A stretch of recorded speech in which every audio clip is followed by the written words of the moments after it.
श्री शिवाय नमस्तु भयम। दोस्तों, जैसा कि आप सभी लोग जानते हैं कि 26 जून 2026 यानी शुक्रवार को पड़ रही है ज्येष्ठ मास की ज्येष्ठ शुक्ल पक्ष द्वादशी तिथि। और दोस्तों, ये वह तिथि है जो ज्येष्ठ में पड़ने वाली सबसे बड़ी तिथि है, क्योंकि यह शुक्रवार के दिन पड़ रही है और इसका बहुत ही बड़ा और विशेष महत्व होता है।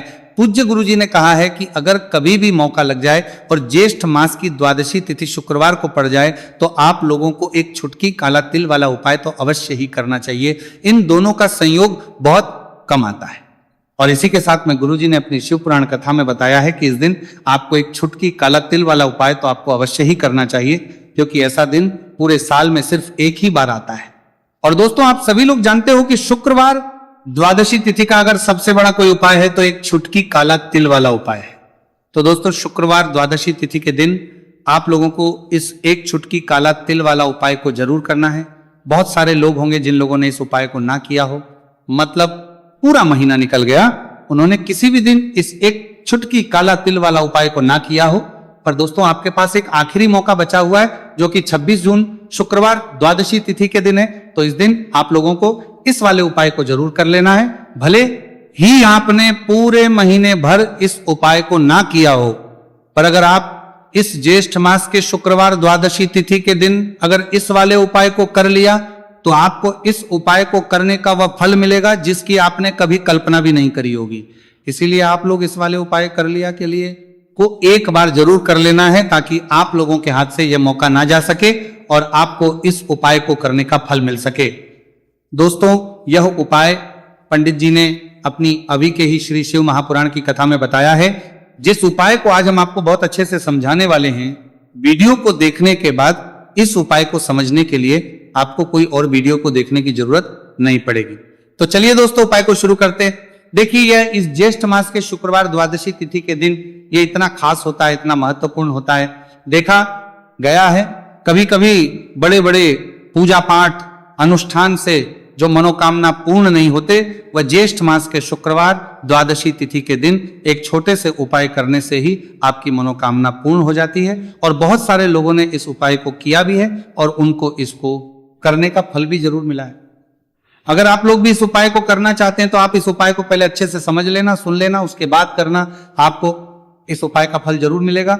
और इस उपाय को कर लेने से आपके घर में चाहे किसी भी प्रकार की दुहक और समस्या क्यों ना चल रही हो, आपको उसका कारण भी नहीं पता है कि भाई यह समस्या किस कारण से चल रही है, उसका कुछ भी कारण हो सकता है, जैसे पितृदोष हो सकता है, किसी भी तरह का मंगल दोष भी हो सकता है। तो इस दिन आप लोगों को यह वाला उपाय कर लेना है। ये एक ऐसा उपाय है जिस उपाय को अगर किसी विशेष दिन पर किया जाए तो भाई उस विशेष दिन का जो है वो तो हमें मिलता ही मिलता है, पर हमने उस दिन पर इस उपाय को किया है तो हमें उससे भी बड़ा फल मिलता है, और फल बहुत जल्दी मिलता है, क्योंकि आप इस उपाय को बहुत ही बड़े और विशेष दिन पर कर रहे हो। तो चलिए अब उपाय के बारे में बात करते हैं। उससे पहले आप लोगों को यह जानना आवश्यक है कि आखिर ये उपाय किस समय करना है, किसको करना है और कैसे करना है। तो चलिए हम आगे आपको वीडियो में एक एक करके बता देते हैं। लेकिन उससे पहले अगर आप लोग हमारे चैनल एस्ट्रो ओम पर पहली बार आए हैं या फिर मेरी आवाज आज पहली बार सुन रहे हैं तो हमारे चैनल एस्ट्रो ओम को सब्सक्राइब जरूर कर लेना, और इस वीडियो को लाइक करके कमेंट बॉक्स में श्री शिवाय नमस्तु भयम ओम नमः शिवाय जरूर टाइप कर देना। तो दोस्तों, इस एक छुटकी काला तिल वाला उपाय को हमें इस शुक्रवार द्वादशी तिथि के दिन कैसे करना है, किसको करना है, किस समय करना है और कहां पर करना है, ये सारे सवालों के जवाब आपको इस वीडियो में मिल जाएंगे। और जो ये वीडियो देखेगा भाई, उसको एक छुटकी काला तिल वाला उपाय जरूर करना चाहिए, क्योंकि इस दिन एक छुटकी काला तिल का भी बहुत ही बड़ा और विशेष महत्व होता है। और जब बात आ जाए एक छुटकी काला तिल वाला उपाय की, तो ये सोने पर वाली बात हो जाती है, और ये एक बहुत ही बड़ा उपाय हो जाता है इस शुक्रवार द्वादशी तिथि का। तो अब दोस्तों, इस एक छुटकी काला तिल वाला उपाय को आखिर करना किसको है, सबसे पहले हम लोग वो बात जान लेते हैं। तो देखो, घर की जो बड़ी माताएं बहनें होती हैं, उन माताओं बहनों में से कोई भी एक बड़ी माता बहन इस वाले उपाय को कर सकती है।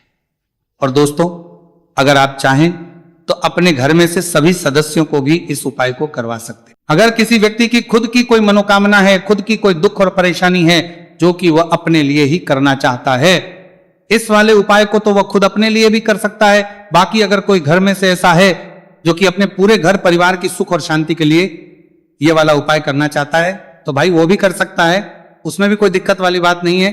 कहने का मतलब यह है कि इस उपाय को हर एक सदस्य भी कर सकता है और पूरे घर परिवार के सदस्य के लिए घर की बड़ी बहनों में से कोई एक माता बहन भी कर सकती है। माताएं बहनें अगर घर में उपस्थित ना हो या वो ये वाला उपाय ना कर पा रही हो तो फिर घर का कोई बड़ा सदस्य भी इस एक छुटकी काला तिल वाला उपाय को कर सकता है, चाहे फिर वो पुरुष ही क्यों ना हो, उसमें कोई भी दिक्कत वाली बात नहीं है। अब दोस्तों जो अगला प्रश्न निकल कर आता है वो ये आता है इस उपाय को लेकर कि आखिर इस उपाय को हमें किस समय करना है, सुबह के समय करना है कि शाम के समय करना है। तो देखो इस वाले उपाय को आप लोग सुबह भी कर सकते हो और शाम के समय प्रदोष काल में भी कर सकते हो। अब अगर आप पूछो कि भाई साहब सबसे उत्तम समय कौन सा रहेगा इस एक छुटकी काला तिल वाला उपाय को करने का, तो हम आपसे बस यही कहेंगे कि इस उपाय को आप सुबह के समय करेंगे तो ज्यादा बेहतर होगा। बाकी अगर प्रदोष काल शाम के समय भी करेंगे तो भी अच्छा होगा, उसमें कोई भी दिक्कत वाली बात नहीं है।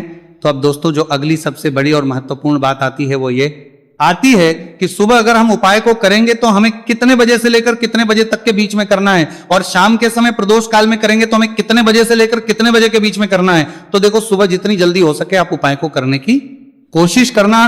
बाकी अगर किसी कारणवश लेट भी हो जाओ, थोड़ी देर भी हो जाए तो 10 या 11 बजे तक भी आप उपाय कर लेना, पर 12 बजे से ज्यादा देरी ना हो, ठीक है, इस बात का ध्यान रखना। उसके बाद में दोस्तों अगर के समय प्रदोष काल की बात करें, प्रदोष काल का जो समय है होता है वो शाम के 6 बजे से शुरू हो जाता है, मतलब शाम के 6 बजे से लेकर 7 बजे के बीच का जो समय होता है यह समय प्रदोष काल का समय होता है। तो आप इस उपाय को 7 या 8 बजे के बीच में भी कर सकते हो, मतलब शाम के 6 बजे से रात 8 बजे के बीच में आप कभी भी इस वाले उपाय को कर सकते हो, उसमें कोई भी दिक्कत वाली बात नहीं है। देखिए आज के इस पूरे वीडियो में हम आपको 3 चमत्कारिक उपाय बताने वाले हैं। ये तीनों ही उपाय बहुत खास और बहुत ही विशेष होने वाले हैं। तो चलिए दोस्तों जान लेते हैं गुरुजी द्वारा बताए गए पहले उपाय के बारे में। देखिए यह उपाय आपको अपने परिवार के लिए करना है। प्रिय भक्तों, वीडियो में आगे बढ़ने से पहले वीडियो को एक लाइक और आपके चैनल एस्ट्रो ओम को सब्सक्राइब जरूर करें। भक्तों यदि आप चाहते हैं कि आपका परिवार का प्रत्येक सदस्य तरक्की करे, उन्हें हर कार्य में सफलता की प्राप्ति हो, तो आपको यह उपाय करना है। तो देखिए इस उपाय को करने के लिए आपको एक आटे का दीपक लेना है। आपको अपने ही घर पर एक एक आटे का दीपक प्रकार से तैयार कर लेना है।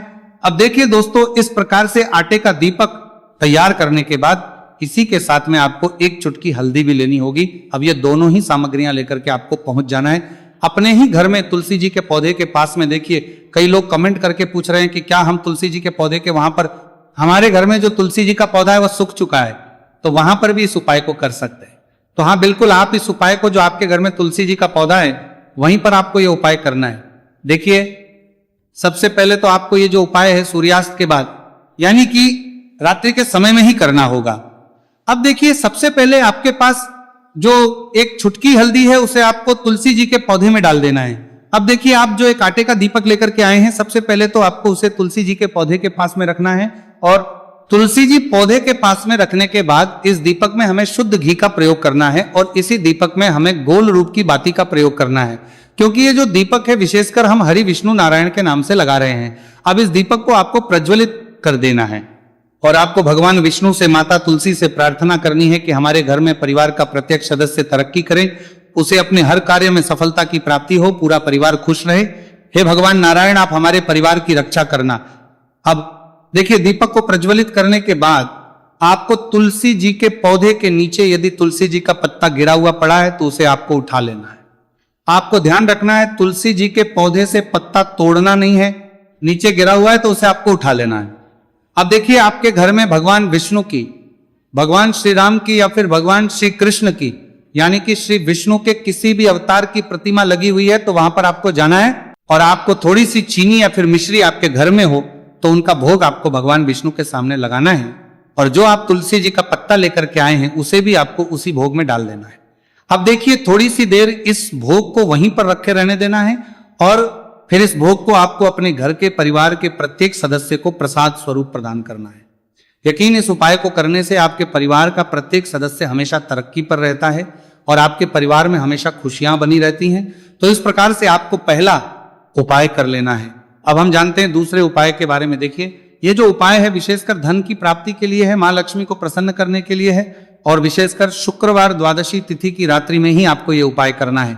देखिए सामने आपको एक दीपक दिखाया जा रहा है, तो आपको एक दीपक लेना है।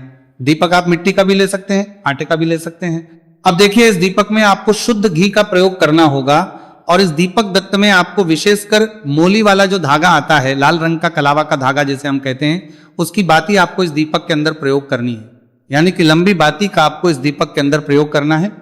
अब देखिए ये जो दीपक है, आज रात्रि में लगभग 8 बजे के लगभग आपको ये जो दीपक है तुलसी जी के पौधे के पास में प्रज्वलित कर देना है। दीपक की जो बाती है उसका मुख आपको उत्तर दिशा में रखना है, इस बात का ध्यान रखना है। और आपको ओम महालक्ष्मी नमः इस मंत्र का लगातार जाप करते रहना है। देखिए इस मंत्र का आपको 11 बार या फिर 108 बार जाप करने के बाद तुलसी जी के पौधे के नीचे से थोड़ी सी मिट्टी उठानी है। देखिए आपको पता है कि अभी ज्येष्ठ के पवित्र दिन चल रहे हैं और ज्येष्ठ मास के दिनों में यदि आप शुक्रवार द्वादशी तिथि के दिन तुलसी जी की मिट्टी रात्रि के समय में लेते हैं तो इससे आपके जीवन के जो सारे संकट है वह समाप्त होते हैं। प्रिय भक्तों, वीडियो में आगे बढ़ने से पहले वीडियो को एक लाइक और आपके चैनल एस्ट्रो ओम को सब्सक्राइब जरूर करें भक्तों। अब देखिए आपको एक गिलास लेना है, उसमें आपको जल भरना है और जो आपने तुलसी जी की मिट्टी ली है सबसे पहले तो उसे आपको उससे गिलास के अंदर डाल है और इसी के साथ में आपको एक चुटकी हल्दी भी उस पात्र के अंदर डालनी है। अब देखिए इस जल का छिड़काव आपको अपने पूरे ही घर में करना है। देखिए जल का छिड़काव आपको अपने घर के प्रत्येक कोने में करना है, मुख्य द्वार पर करना है, प्रत्येक कमरे में करना है। केवल अशुद्ध स्थानों को आपको छोड़ना है, बाकी आपको प्रत्येक कोने में, प्रत्येक कमरे में जहां आप धन रखते हैं, चाहे रसोई घर हो, वहां पर आपको इस जल का छिड़काव करना है। और जल का छिड़काव करते समय आपके मन में यही भाव रहना चाहिए कि माता लक्ष्मी की कृपा से हमारे जीवन में हमेशा धन धान्य के भंडार भरे रहे और जीवन में जो भी संकट है, कष्ट है, वो सभी दूर हो। इस प्रकार से कामना करते हुए सुंदर भाव के साथ आपको यह उपाय करना है। देखिए इस उपाय को करने से घर का जो दुर्भाग्य है वो दूर होता है, तो इसीलिए आपको शुक्रवार द्वादशी तिथि की दिव्य रात्रि में यह उपाय करना है। अब दोस्तों हम बात कर लेते हैं तीसरे विशेष और अंतिम उपाय के बारे में। देखिए इस उपाय के माध्यम से भगवान विष्णु और माता लक्ष्मी दोनों ही प्रसन्न होने वाले हैं। तो देखिए इस उपाय को करने के लिए सबसे पहले तो आपको दीपक लेने हैं। दीपक आपको 2 लेने होंगे। आप चाहे तो दोनों ही दीपक मिट्टी के भी ले सकते हैं, दोनों ही दीपक शुद्ध आटा माकर उनके भी तैयार कर सकते हैं। अब देखिए दोनों ही दीपक के अंदर आपको शुद्ध घी का प्रयोग करना होगा। अब देखिए 2 दीपक हैं, उनमें से आपको एक दीपक के अंदर गोल बाती का प्रयोग करना है और एक दीपक में आपको लंबी बाती का प्रयोग करना है। देखिए लंबी बाती वाले दीपक के अंदर आपको लाल बाती का प्रयोग करना है। जो मोली वाला धागा आता है कलावा का, उसी की बाती का आपको प्रयोग करना है। अब देखिए इसी के साथ में आपको एक चुटकी हल्दी लेनी है और एक चुटकी आपको काले तिल लेने हैं। अब देखिए दोस्तों ये उपाय भी आपको विशेषकर रात्रि के समय में ही करना होगा। तो देखिए सबसे पहले तो आपको ये जो सभी सामग्रियां हैं तुलसी जी के पौधे के पास में लेकर के पहुंचना है।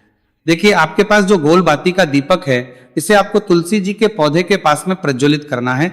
ओम नमो भगवते वासुदेवाय नमः इस मंत्र का जाप करते हुए अब देखिए आपके पास जो काले तिल है उन्हें आपको अपने सीधे हाथ में रखना है और आपके जीवन में जो भी समस्या है, परेशानियां है, जीवन में जो भी संकट है, बाधाएं, उन सभी को दूर करने की आपको प्रार्थना करनी है। और ये जो काले तिल है आपको उससे जलते हुए दीपक के अंदर डाल देने हैं। तो देखिए इस प्रकार से हमने ये जो गोल बाती का दीपक है भगवान विष्णु के निमित्त प्रज्वलित किया है। अब देखिए दोस्तों आपके पास जो लंबी बाती का दीपक है और आपके पास जो एक छुटकी हल्दी है, इन दोनों को आपको अपने घर के मंदिर में लेकर के पहुंचना है। देखिए आपके घर के मंदिर में जो माता लक्ष्मी की तस्वीर है या फिर माता लक्ष्मी के किसी भी स्वरूप की तस्वीर है, प्रतिमाएं हैं, तो सबसे पहले तो के सामने आपको ये दीपक रखना है। दीपक के नीचे आपको चावल या फिर अनाज के कुछ दाने अवश्य ही रखना है। देखिए सबसे पहले तो आपको ये जो दीपक है इसे माता लक्ष्मी जी के सामने प्रज्वलित कर देना है। अब देखिए आपके पास जो एक चुटकी हल्दी है इसे आपको जलते हुए दीपक के अंदर डाल देना है और आपको ओम महालक्ष्मी नमः या फिर ओम नमो भगवते वासुदेवाय इस मंत्र का जाप करना है। माता लक्ष्मी से आपको प्रार्थना करनी है कि जीवन से जो भी दुर्भाग्य है, दरिद्रता है, उन्हें आप समाप्त करें और हमारे घर में हमेशा सुख, शांति और समृद्धि बनी रहे। इस प्रकार से आपको कामना करनी है। तो देखिए दोस्तों इस प्रकार से आज के इस वीडियो में हमने आपको शुक्रवार द्वादशी तिथि की रात्रि में किए जाने वाले 3 महा उपाय बताने का प्रयास किया है। जो भी आपके लिए उचित है, सरल है, उसे आप कर सकते हैं। तो दोस्तों ये थे पूज्य गुरु जी द्वारा बताए गए कुछ बहुत ही खास उप। अगर आपको जानकारी अच्छी लगी हो तो वीडियो लाइक करिएगा और आपके चैनल एस्ट्रो होम को सब्सक्राइब जरूर करें। मिलते हैं फिर एक नई वीडियो के साथ। श्री शिवाय नमस्तु भयम।